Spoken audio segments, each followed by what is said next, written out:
எல்லாருக்கும் வணக்கம். சில கஸ்டமர்ஸ் வந்து ஒரு ஸ்டாக் பற்றி சொல்லுங்கள், அந்த ஸ்டாக் நான் வாங்கியிருக்கேன், அது மீன்ஸ் கண்டினியூ பண்ணலாமா இல்லை அதில் நம்ம இன்வெஸ்ட் பண்ணலாமா அப்படின்னு கேட்டிருந்தீங்க. அந்த ஸ்டாக்கை நீங்கள் கன்சிடர் பண்ணலாமா வேணாமா அப்படின்றது இந்த வீடியோவில் நான் சொல்கிறேன். ஸ்கிப் பண்ணாமல் பாருங்கள். மார்க்கெட் ட்ராக்கர் சேனலை ஃபாலோ பண்ணிக்கிறேங்க.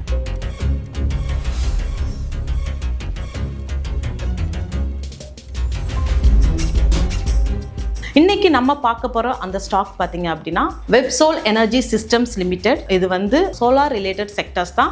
ஸோ ஃபியூச்சரில் வந்து சோலார் எனர்ஜி ரொம்ப முக்கியமானது, எவ்வளோ கீ ரோல் ப்ளே பண்ணுது அப்படின்றது நம்ம இந்த ஸ்டாக் பற்றி தெரிஞ்சுக்கலாம். ஃபர்ஸ்ட் ஆஃப் ஆல் வெப்சோல் அப்படின்னா என்ன மேனுஃபேக்சர் பண்ணுறாங்க அப்படின்னு நம்ம தெரிஞ்சுக்கணும். Photovoltaic crystalline solar cells வந்து மேனுஃபேக்சர் பண்ணுறாங்க. சன்லைட்டை எலக்ட்ரிசிட்டியாக மாற்றுறதுக்கு சிலிகான் கிறிஸ்டல்ஸ் அப்படின்னு சொல்லிட்டு யூஸ் பண்ணுவாங்க. அந்த சிலிகான் கிறிஸ்டல்ஸ் மூலியமாக தான் நம்ம கிடைக்கிற அந்த சன்லைட்டை வந்து எலக்ட்ரிசிட்டியாக மாற்றி கொடுக்குறாங்க.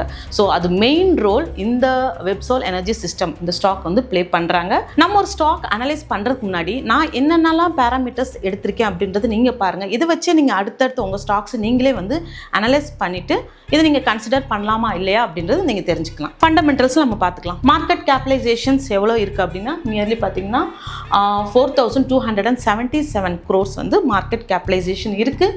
அதோட கரண்ட் மார்க்கெட் ப்ரைஸ் பார்த்தீங்கன்னா 98.5. பட் அதை ஹை எவ்வளோ போயிருக்கு, லோ எவ்வளோ போயிருக்குன்னு பார்த்தோம் அப்படின்னா 157 ஹை போயிருக்கு அண்ட் 50.4 வந்து லோ டச் பண்ணியிருக்கு. தட் மீன்ஸ் டச் பண்ணிவிட்டு இப்போ 98.5ல ட்ரேட் ஆகிட்டுருக்கு. அப்படின்னா என்ன, மார்க்கெட் வந்து உங்களுக்கு டவுன் ஆகிட்டு இப்போ மேலே வந்துகிட்டு இருக்கு. ஸோ இந்த ஸ்டாக்ஸ் ஏன் மேலே வருது அதையுமே நீங்கள் தெரிஞ்சுக்கணும். ஸ்டாக் மேலே வருது அப்படின்னா எதனால மேலே வருது, அவங்கக்கிட்ட எவ்வளோ கேஷ் ஃப்ளோஸ் இருக்குது, எவ்வளோ பேலன்ஸ் ஷீட் இருக்குது, இதெல்லாம் எப்படி பேலன்ஸ் ஷீட் மெயின்டைன் பண்ணுறாங்க, இதெல்லாமே தெரிஞ்சுக்கலாம். ஒரு ஸ்டாக் டவுனில் போயிட்டு மேலே வருது அப்படின்னா நீங்கள் இந்த ஸ்டாக்கை கன்சிடர் பண்ணலாம். ஓகே, அதோட P E ratio that is price to earnings ratio வந்து 14 இருக்குது. ஸ்டாக்கில் வந்து அதோட நல்லது கெட்டது நம்ம பார்ப்போம். நல்லது அப்படின்னு எடுத்துக்கிட்டோம் அப்படின்னா அதோட குவார்ட்டர் ரிசல்ட் பார்த்தீங்க இல்லையா, அது பாசிட்டிவில் இருக்குது. நல்லாவே அந்த குவார்ட்டர் ரிசல்ட் உங்களுக்கு வந்து கொடுத்துருக்கு. அதே மாதிரி லாஸ்ட் 5 இயர்ஸில் அதோட compound annual growth returns CAGR அப்படின்னு சொல்லியிருக்கேன். அது எவ்வளோ கொடுத்துருக்கு அப்படின்னா 99.1% கொடுத்துருக்கு. 5 இயர்ஸில் நல்ல க்ரோத் கொடுத்துருக்கு. ஸோ ஓகே, அதோட ரிட்டர்ன் ஆன் ஈக்விட்டி எவ்வளோ கிடச்சிருக்கு அப்படின்னா ட்ராக் ரெக்கார்ட் படி பார்த்தீங்கன்னா அது நல்ல ட்ராக் ரெக்கார்ட் இருக்குது. ஸோ ரிட்டர்ன் ஆன் ஈக்விட்டி வந்து 56.4% லாஸ்ட் 3 இயர்ஸில் கொடுத்துருக்கு. ஸோ இது வந்து அட்வான்டேஜஸ். அப்போ டிஸ்அட்வான்டேஜஸ் இந்த கம்பெனி பற்றி என்ன அப்படின்னா நான் ஆல்ரெடி சொல்லியிருக்கேன். ஒரு ஸ்டாக் வந்து அவங்களோட ப்ரொமோட்டர்ஸ் கிட்ட எவ்வளோ ஹோல்டிங்ஸ் இருக்குது, பப்ளிக் கிட்ட எவ்வளோ இருக்குது, அதே மாதிரி FIIS கிட்ட எவ்வளோ இருக்குது அண்ட் DIIS கிட்ட எவ்வளோ ஹோல்டிங்ஸ் இருக்குது அப்படின்றது. இந்த ஸ்டாக்கை பொறுத்த வரைக்கும் பார்த்தீங்க அப்படின்னா ப்ரொமோட்டர்ஸ் கிட்ட வந்து ஜஸ்ட் 29.7% கிட்ட தான் இருக்குது ஹோல்டிங்ஸே. பட் இது அதிகமாக இருக்கணும். ஆனால் இவங்க வந்து அவங்களோட ஹோல்டிங்ஸை வந்து இன்க்ரீஸ் பண்ணிகிட்டே வர்றாங்க. ப்ரொமோட்டர்ஸ் கிட்ட டிசம்பர் 2025 பார்த்தீங்கன்னா 27.71% இருந்த ஹோல்டிங்ஸு இன்க்ரீஸ் ஆகி இந்த வருஷம் பார்த்தீங்க அப்படின்னா உங்களுக்கு 29.7%. அப்படின்னா ப்ரொமோட்டர்ஸ் அவங்களோட ஹோல்டிங்ஸை கொஞ்சம் கொஞ்சம் ஆட் ஆன் பண்ணிகிட்டே வர்றாங்க. அப்போ அதுவுமே ஒரு நல்ல சைனாக தான் நம்ம பார்க்கணும். எந்த கம்பெனியுமே ஒரு டவுன்ஃபால் பார்த்துட்டு அவங்க ரெக்கவர் ஆகிறாங்க அப்படின்னா அந்த கம்பெனிஸ் வந்து நீங்கள் கன்சிடர் பண்ணலாம். அதே மாதிரி அப்போ ஹோல்டிங்ஸ் 29.7% அப்படின்னா இப்போ ரிமைனிங் என்னாச்சு அப்படின்னு கேட்டிங்கன்னா அதுதான் வந்து கடனில் இருக்குது. ரிமைனிங் 89.4% ஆஃப் த ஹோல்டிங்ஸ் வந்து பிளெட்ஜ் பண்ணியிருக்காங்க. பட் இதை ரெக்கவர் பண்ணிக்கிட்டே வர்றாங்க. Return on capital employed so அது பார்த்தீங்கன்னா 63.2%.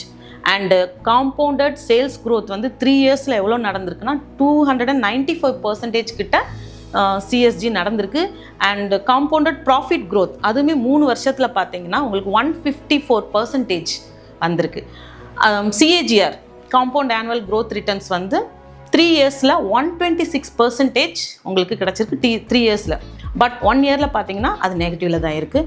ஆனால் ஓவரால் லாங் டேர்ம் பார்க்கும்போது 126% கிடச்சிருக்கு அப்படின்னா அது ஒரு நல்ல ரிட்டர்ன்ஸ் தான். ஓகே, அதோட நம்ம இன்னொன்று முக்கியமானது பார்க்க வேண்டியது ஒரு பேராமீட்டர் என்ன அப்படின்னா ஃப்ரீ கேஷ் ஃப்ளோ எவ்வளோ இருக்குது அப்படின்னா 75 crores கிட்ட அவங்களுக்கு இருக்குது. பேலன்ஸ் ஷீட்மே நல்லா மெயின்டைன் பண்ணிக்கிட்டு தான் வர்றாங்க.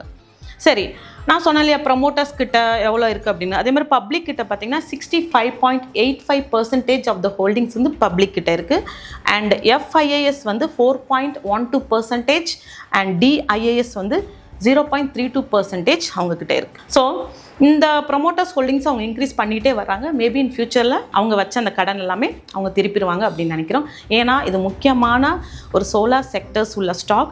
ஸோ ஃபியூச்சர் வந்து சோலார் செக்டர்ஸ், எனர்ஜி செக்டர்ஸ் தான் அதிகமாக வாய்ப்புகள், க்ரோ ஆகிறதுக்கான வாய்ப்புகள் அதிகமாகவே இருக்குது. அது உங்களுக்குமே தெரிஞ்சிருக்கும். ஸோ இந்த ஸ்டாக்ஸை நீங்கள் வந்து பார்த்து கன்சிடர் பண்ணுங்கள். சில பேருக்கு வந்து ஓகே இந்த ஸ்டாக் ஓகே, இது ரிலேட்டட் சம் ஸ்டாக்ஸ்லாம் இருக்கும்ல, அந்த மாதிரி ஸ்டாக்ஸ் என்ன அப்படின்னா, ஃபார் எக்ஸாம்பிள் இப்போ ஸ்டெர்லிங் அண்ட் வில்சன் ஸ்டாக்ஸ் நீங்கள் பார்க்கலாம். அவங்க மெயினாக பார்த்தீங்கன்னா சோலார் இபிசி சொல்யூஷன்ஸ் தான் ஃபோக்கஸ் பண்ணுறாங்க. அண்ட் போரோசில் அண்ட் ரெனியூவபிள்ஸ், அது வந்து சோலார் கிளாஸ் இருக்கு இல்லையா, அதை மேனுஃபேக்சர் பண்ணுறாங்க. அண்டு இன்சுலேஷன் எனர்ஜி அப்படின்றது சோலார் பேனல்ஸ் வந்து தயாரிக்கிறாங்க. இந்த செக்டர்ஸுமே நீங்கள் கொஞ்சம் வாட்ச் பண்ணலாம். ஸோ ஓவராலாக என்ன சொல்கிறேன் அப்படின்னா, இந்த பேராமீட்டர்ஸ் எல்லாமே எங்கே பார்க்குறது அப்படின்னா screener.inலேயே போயிட்டு பாருங்கள், கம்பேர் பண்ணுங்கள். ஸோ ஓவராலாக பார்த்ததுக்கப்புறம் உங்களுக்கு என்ன தோணுது இந்த ஸ்டாக்ஸ் அப்படின்னா, நான் சொல்லுவேன் இந்த ஸ்டாக்ஸை நீங்கள் வந்து கொஞ்சம் கன்சிடர் பண்ணுங்கள், பாருங்கள், இன்னும் அனலைஸ் பண்ணுங்கள். ஸோ நான் சொன்ன ரிலேட்டட் அதுக்கான எதுவுமே நீங்கள் அனலைசிஸ் பண்ணிவிட்டு நீங்கள் அது உங்களுக்கு அது சாட்டிஸ்ஃபைடாக இருந்துச்சு அப்படின்னா அந்த ஸ்டாக்ஸை நீங்கள் ப்ரொசீட் பண்ணலாம். அதே மாதிரி இன்னும் சில ஸ்டாக்ஸ் கேட்டிருந்தீங்க, that is SKM egg products பற்றியும் அண்ட் ITC பற்றியும். அதை பற்றி இன்னும் டீட்டெயிலாக வந்து நான் நெக்ஸ்ட் வீடியோவில் அந்த கிளாஸ் நான் எடுக்கிறேன். இதில் உங்களுக்கு ஏதாவது டவுட்ஸ் இருக்குது, இன்னும் ஏதாவது கிளாரிட்டி வேணும் அப்படின்னு நினைக்கிறீங்கன்னா கீழே கமெண்ட் செக்ஷனில் வந்து சொல்லுங்கள். அதுக்கான சொல்யூஷன்ஸாக ஆர் ஆன்சர்ஸ் நான் வந்து சொல்கிறேன். தேங்க்யூ.